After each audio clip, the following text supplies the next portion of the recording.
সে কোথায় গেল? কার কথা বলছিস বাবা? সে কে? ও তো নিজের নাম সীতানাথ বললো গো। বুঝছি, ওখানে একটা কালো কৃষ্ণ মূর্তি ছিল, তার কাছেই দাঁড়িয়েছিল গো। কেউ তো নেই বাপ, তুই একাই এই মন্দিরে জ্ঞান হারিয়ে পড়েছিলি বাপ। তুই কোন মূর্তির কথা বলছিস বাবা?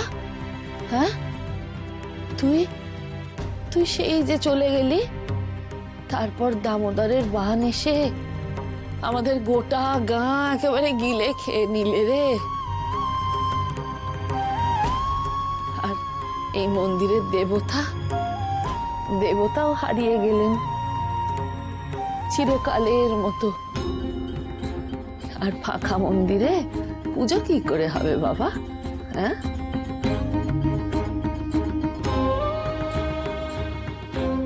গোপাল গোপাল, আমার গোপাল ঠাকুর যখন ফিরে এসেছে, তখন মন্দিরে আবার পুজো হবে বাবা, আবার পুজো হবে, আলো জ্বলবে, সব হবে, সব। আমি এতদিন তোর জন্য বসে আছি বাবা, মরতে পারিনি। আর জানিস বাপ, তোর ওই নবীন খুড়ো সে তোকে ঠিক চিনতে পেরেছে। তুমি কে? সীতানাথ, আমি তোর ফুলি পিসি রে। ফুল্লরা,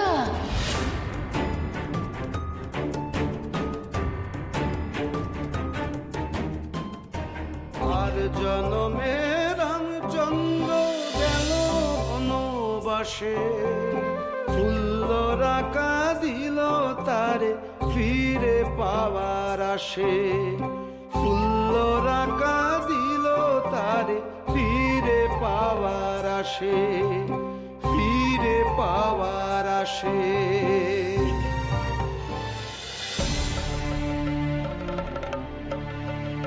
না গো, আমি তোমাদের সীতানাথ নই, আমি লোকনাথ। কিন্তু তোকে যে অবিকল একই রকম দেখতে। হ্যাঁ, শুধু এতগুলো বছর কেটে গেছে, তুই একই রকম আছিস। নবীন দাদাও বলছিল বটে, তোর বয়স বাড়েনি, সেই কচি পানা মুখ। কিন্তু সে কি হতে পারে? হ্যাঁ, সেই চোখ, সেই গায়ের রং, সেই মুখের গড়ন, সবটুকু এক। না না না না না, তুই আমার সীতানাথ না হয়ে পারিস নে। নইলে কি আর এই থানে, এই গায়ে এমনি এমনি ফিরে এলি? হ্যাঁ, এই গান তুমি কি করে জানলে? এই গান যে আমার বড় চেনা।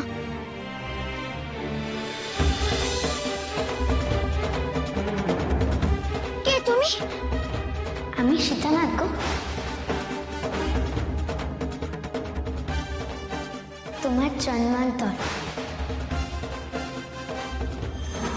আমি তো আমার জন্মান্তরের খোঁজে এসেছি। সীতানাথের জন্মান্তর ঘটেছে গো।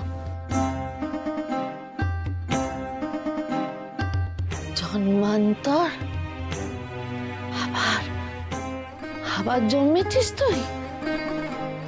তারপর আবার ফিরে এসেছিস আমাদের কাছে? হ্যাঁ গো, কিন্তু আমি কেন চিনতে পারছি না তোমাদের? তুমি কি সত্যি আমার ফুলি বেশি? হ্যাঁ বাবা, আমি আমি আমি সে তোর ফুলি পিসি ফুল্লরা। ঠাকুর যখন তোকে আবার ফিরিয়ে দিয়েছেন তখন একে একে সব মনে পড়ে যাবে। হ্যাঁ, কোনো চিন্তা করিস না, সব সব মনে পড়ে যাবে বাবা। চল বাবা চল চল, সারা গাঁয়ের লোক তোকে নিজে হাতে খাওয়াবে বলে বসে আছে। আমাকে খাওয়াবে? কেন? তুই যে আমাদের জ্যান্ত গোপাল রে, তুই সারাটা দিন গোপালকে খুঁজতিস আর আমরা তোকে চোখকে হারাতাম। সবাই আমাকে এত ভালোবাসতে? তুই জানিস না বাবা, তুই আমাদের সকলের কাছে কি ছিলি? তুই অবতার, তুই অবতার বাবা। এই মন্দিরে তোকে গোপাল সাজিয়ে পুজো করার কথা ছিল। তোর জন্যে আমাদের এই সারা গাঁয়ের লোক মিলে ভোগ রেঁধেছিলাম।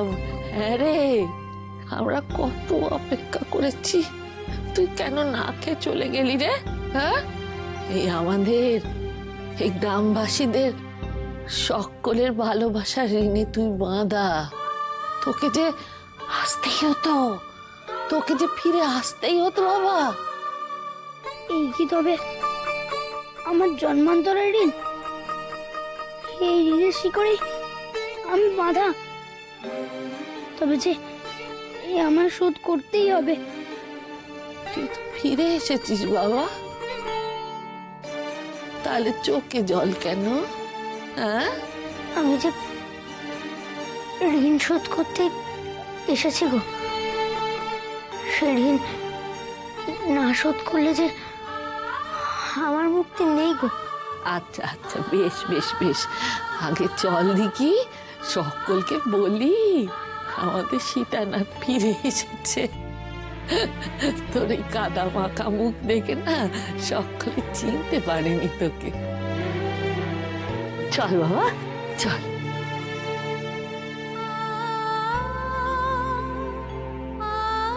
ঠাকুর,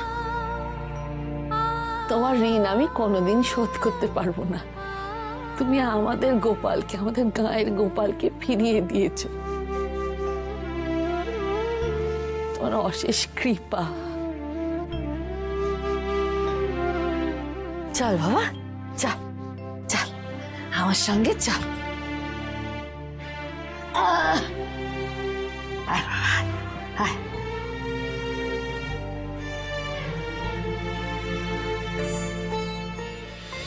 ও ভাইয়া, ফুল্লরা পিসি এসেই তো মন্দিরে ঢুকলো, সেই থেকে বার হবার কোনো নামই নিচ্ছে না। একবার কি দেখবে নাকি? আর খানিক দেখি, না ফিরলে তো ডাকতে যেতেই হবে। এতদিনের পুরনো মন্দির, তাই এতকাল জলের তলায়, যে কোনো সময় ধসে যেতে পারে। কি হয়েছে এখানে? তোমরা এত জটলা পাকিয়েছো কেন? আর বলবেন না, এক অচেনা বিন গায়ে সন্ন্যাসী ওই ভাঙা মন্দিরে যে ঢুকেছে। আমাদের ফুলোরা দিদি সেই সময় শীতেনাথের বাৎসরিক কাজ করতে মন্দিরে ঢুকেছিল, কিন্তু এতক্ষণ হয়ে গেল তারা কেউ বেরোচ্ছে না কেন মন্দির থেকে? ওখানে বেশিক্ষণ থাকা নিরাপদ নয়। হ্যাঁ, সেই ভালো, আমরা বরং ওদেরকে ডেকেই নিয়ে আসি। ওই তো ওরা আসছে। হায় হায় হায় দেখি, এই সর সর সর, এই তোর সর।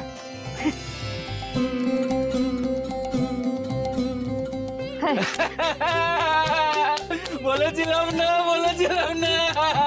দেখ ফুল্লরা, তোর নবীন দাদা মিছে কথা বলে না, আমার কথা মিললো। ওই দেখ, সে এসে গেছে, সে এসে গেছে।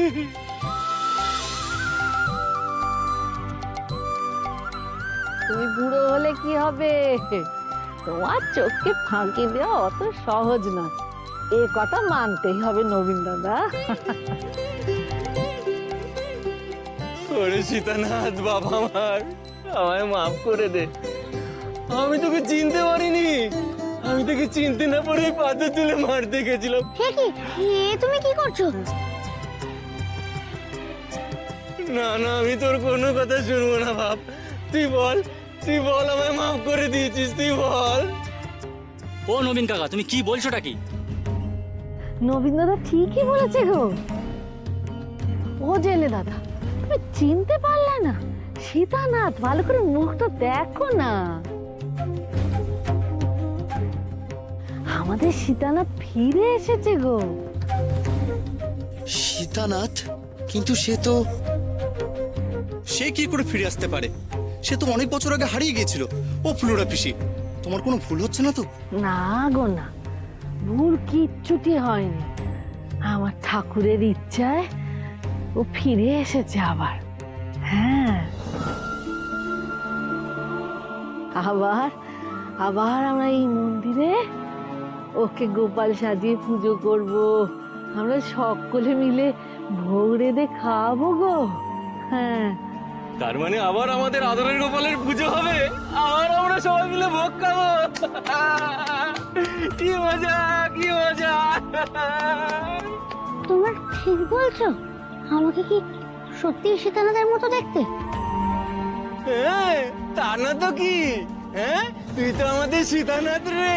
ওই মাথায় জটা বেঁধেছিস বলে কি ভেবেছিস? হ্যাঁ, চিনতে পারবো না? কিন্তু এ কি করে সীতানাথ হয় নবীন কাকা? বাবার কাছে শুনেছি সীতানাথের গল্প, সে তো অনেকদিন আগের কথা। ও ছিল কৃষ্ণের অবতার, কিন্তু এ কি সেই? আরে সেই সীতানাথ তো ছোট বয়সে চলে গেছিল। এত বছর পরে সে আবার একই বয়স নিয়ে কেমন করে ফিরে আসে? এ তো অসম্ভব। অসম্ভব? অসম্ভব কেন? অসম্ভব কেন? অসম্ভব? হ্যাঁ হ্যাঁ, বলি ওই চন্দ্র সূর্য উঠছে না, দিন রাত্রি হচ্ছে না, তা সেটা যদি সম্ভব হয় এটাও সম্ভব। হ্যাঁ, ও আমাদের সীতানাথ, আমাদের আদরের গোপাল। ভারী মিল বটে সীতানাথের সঙ্গে। তবে এটাও তো ঠিক, এত বছর পরে সে ছোট্ট বাচ্চা ছেলে হয়ে আসবে কি করে? আচ্ছা তুমিই বলো তো সন্ন্যাসী ঠাকুর, তুমি আসলে কে? আমি লোকনাথ গো। উপনয়নের পর গুরুদেবের হাত ধরে আমি সাধনার জন্য গ্রাম ছেড়েছি। সাধনাতে আটকে পড়েছি। কেন আটকে গেছো কেন ঠাকুর? কারণ আমার জন্মান্তরের শিকড়ের ঋণ যে আমি এখানে রেখে গেছি। একদিন নদীর জলে তোমাদের সীতানাথকে আমি দেখি, বুঝতে পারি শিকড় না কাটলে আমার সাধনা সম্ভব না। তারপরে জন্মান্তরের খোঁজ করতে করতে এখানে চলে আসি। তবে তবে কি তুমি আগের জন্মে সীতানাথ ছিলে? নবজন্ম নিয়ে ফিরে এসেছো আমাদের কাছে? হ্যাঁ হ্যাঁ গো, হ্যাঁ গো, এই কথাটা আমি গুছিয়ে বলে উঠতে পারছিলাম না তোমাদের। এ আমাদের সীতানাথ জন্মান্তরে। তাও যেই হোক, ও যে আমাদের বড় আদরের ধন। তা এই ছেলে যখন জন্মান্তরে সীতানাথ, তখন একে আবার মন্দিরে পুজো করা উচিত। কারণ বহু বছর আগে সেই পুজো অসম্পূর্ণ রেখে চলে গেছিল আমাদের সীতানাথ। আমিও তো সেই কথা। তা ফুলরা পিসি, যাকে তাকে তো সীতানাথ ভেবে পূজা করলে চলবে না। একটু আধটু মিল থাকতে পারে দুটো মানুষের, তাই বলে সে এসেছে ভেবে। একটু আধটু কি বলছো? আচ্ছা হ্যাঁ, দেখো দেখো দেখো না, ভালো করে দেখো, এই চোখ মুখ সব তো আমার সীতানাথেরই মতো। দেখো না, দেখো। তা হলেও এত সহজে যাকে তাকে সীতানাথের জায়গা দেওয়া যাবে না। ও যে সীতানাথ তার প্রমাণ দিক। আমি কি করে প্রমাণ দেবো গো? আমি তো চোখ বুঝলে খালি এই নদী আর আর এই মন্দির দেখি, আমি তো আর কিছু জানি না গো। সে বললে তো হবে না, সীতানাথের জন্মান্তর হিসেবে দাবি করেছে যখন, তখন তো প্রমাণ দিতেই হবে, না হলে কিন্তু কেউ মানবে না তোমার কথা।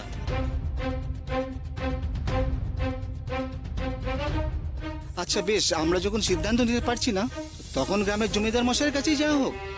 জমিদার বাবুর বাবা তো জীবিত, তার তো বড় আদরে ছিল সীতানাথ। তিনি অবশ্য এত বছর পরেও চিনবে সীতানাথকে। হ্যাঁ, হ্যাঁ, কিন্তু কিন্তু যদি চিনতে না পারে, তেনারা তো বয়স হয়েছে না।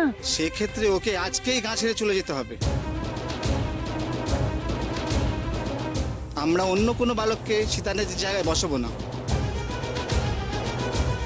ঋণ শোধ না করে আমি যাব কি করে? পুরো জমিদার বাবু যদি আমায় চিনতে না পারে তখন কি হবে? তুই তো শুনলি বাপ, কি হবে।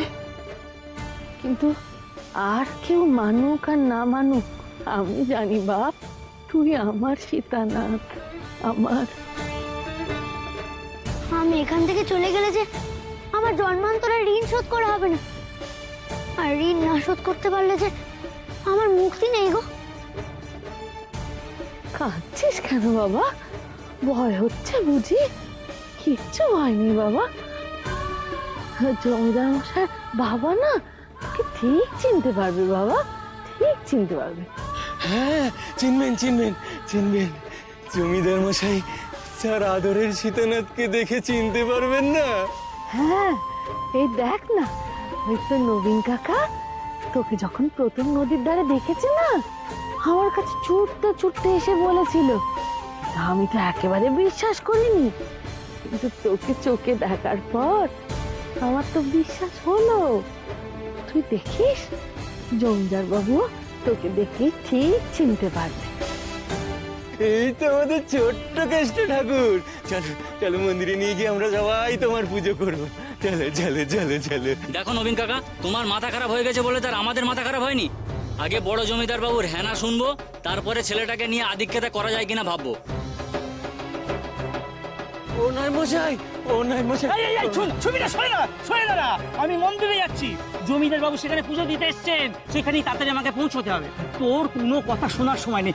আমার একটু কথা শোনো, আমার একটু কথা শোনো, আমার সঙ্গে একটু এসো এসো এসো এসো এসো এসো এসো। বেশি সময় নেবো না গো, এসো এসো এসো। খুব ভালো হয়েছে নায়েব মশাই, জমিদার বাবু আমাদের কাছাকাছি আছেন। চলো গো সবাই সেখানে, এক্ষুনি সব ফয়সালা হয়ে যাবে। ফয়সালা?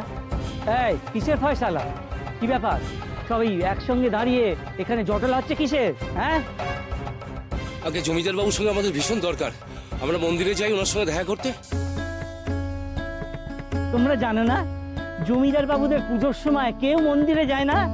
তোমাদের কি ভীমরতি হলো শুনি? আর কি এমন জরুরি দরকার পড়লো যে জমিদার বাড়ি না গিয়ে জমিদার বাবুর সাথে একেবারে মন্দিরে গিয়েই দেখা করতে হবে? আগে আমাদের সেই হারিয়ে যাওয়া সীতানাথ ফিরে এসেছে আবার। কি বললে? সীতানাথ ফিরে এসেছে? কোথায় কোথায়? এই তো দেখুন না, এই তো দাঁড়িয়ে।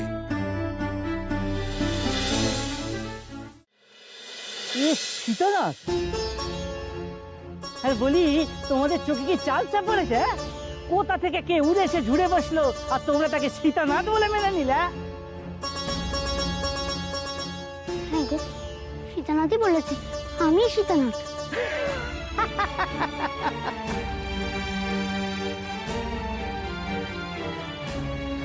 সীতানাথই তোমাকে বললো যে তুমি সীতানাথ? হ্যাঁ গো বাছা, তুমি কি জাতিস্বর নাকি? হ্যাঁ গো, জাতিস্বর, জাতিস্বর তো, তাই জন্যই তো ও আবার ফিরে এসেছে আমাদের কাছে। নবীনের সাথে থেকে থেকে তোমার মাথাটাও গেছে দেখতে ফুটলো না। কে কি মিথ্যে বললো না বললো, অমনি তাকে সীতানাথ বলে মেনে নিলে? না না, ওকে এক্ষুনি এই গা থেকে বার করে দাও। জমিদার বাবুর কাছে দেওয়া কি দরকার? আমি মিথ্যে কথা বলছি না গো, আমি তো চিনি এই মন্দির। ছোট সন্ন্যাসী ঠাকুর যখন এই কথা বলছে বারবার, তখন আমরা জমিদার বাবুকে গিয়ে সব কথা জানাতে চাই নায়েব মশাই। তাছাড়া আমাদের বুড়ো জমিদার মশাই, ওনার তো খুব আদরের ছিলেন আমাদের সীতানাথ। আমার বিশ্বাস তিনি দেখলেই সীতানাথকে চিনবে। মিথ্যে কথা বলছে না, তার কি বিশ্বাস? এইটুকু বালক খামোকে কেন মিথ্যে কথা বলবে? তাই সত্যি মিথ্যে যাচাই না করে ওকে তাড়ানো উচিত হবে না। একবার সীতানাথ চলে গিয়ে গায়ের তো কোনো ভালো হয়নি, আবার যদি কোনো বিপদ আসে। ঠিক আছে ঠিক আছে, কিন্তু সবাই মিলে মন্দিরে হামলে পড়ো না গিয়ে। শোনো, তুমি আর ফুল্লরাই বালকটিকে নিয়ে আমার সঙ্গে এসো, সেখানে না হয় জমিদার বাবুকে সব কিছু জানাবে। চলো আমরাও গিয়ে শুনি। কিন্তু মন্দিরে ঢুকতে যে বারণ করলেন নায়েব মশাই। সে না হয় আমরা বাইরে দাঁড়িয়ে থাকবো। সীতানাথের ঋণ শোধ করে এই ভালোবাসার বাঁধন ছিঁড়ে যেতে হবে আমায়। আর কোনো বাঁধনে বেঁধো না আমায় ঠাকুর।